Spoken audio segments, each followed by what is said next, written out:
পিরিয়ডসের যন্ত্রণায় যখন বেডশিট আঁকড়ে নীরবে চোখের জল ঝরাচ্ছিলাম, ঠিক সেই মুহূর্তে পেটের উপরে গরম কিছুর স্পর্শ পেয়ে আবেশে ঠোঁটের কোণে হাসি ফুটে উঠল আমার। ঘড়িতে এখন সময় ঠিক রাত 2টো। পিরিয়ডস শুরু হয়েছে প্রায় ঘণ্টাখানেক আগে। এর মাঝেই আমার চেহারার লাবণ্য কমে গেছে অনেকটাই। আর এর একমাত্র কারণ আমার পেটের ব্যথা। যন্ত্রণায় চোখে জল চলে এসেছে। এত রাতে ব্যথা নিয়ে পড়ে আছি যাতে রোহিতের বুঝতে না পারে যে আমার কষ্ট হচ্ছে, কারণ সে বুঝলেই সে বড্ড পাগলামি করবে। মুখ বুজে সহ্য করছিলাম।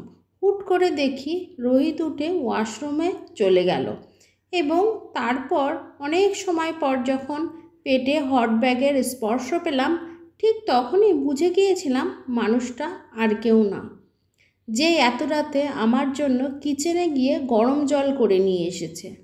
আমার ভাবনার মাঝে ছেদ ঘটে গেল রোহিতের কথায়। রিয়া, এবার তো নিজের চাপা স্বভাবটা বদলাও।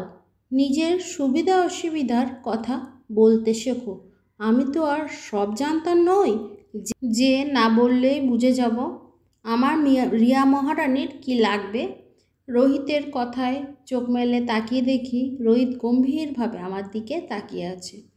এত রাত জাগার ফলে তার চোখের নিচে কালি পড়ে যায়। এটা নতুন কিছু নয়।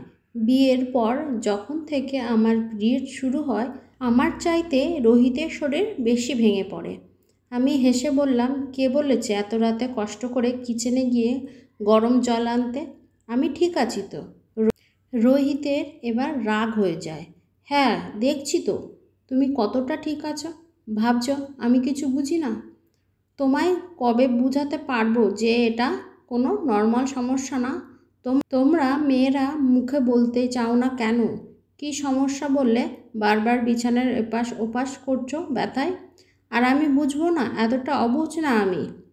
আর এখন চুপচাপ ঘুমো বলেই রোহিত আমার পাশে শুয়ে পড়ল।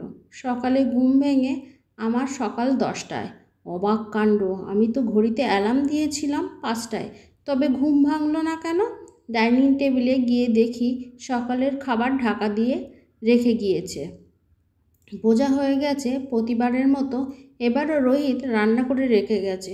তৃপ্তির হাসি ফুটে উঠল আমার ঠোঁটের কোণায়। বিয়ের আগে যখন কাকিমার কাছে ছিলাম তখন কাকিমার কত কাজ করতে হতো, না খেয়ে থাকতে হতো। আসলে ছোটোবেলায় কার অ্যাক্সিডেন্টে আমার বাবা মা মারা যায়। সেই থেকে ছোটো কাকার সংসারেই বড় হই আমি। প্রথম কাকিমা আদরে করলেও সময়ের সাথে সাথে তার আচরণ বদলে যেতে থাকে।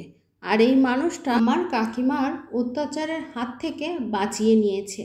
ভগবানের অশেষ করুণায় আমি এমন একটা মানুষকে পেয়েছি যে আমার সব খেয়াল রাখে, বিপদে ছায়ার মতো আগলে রাখে।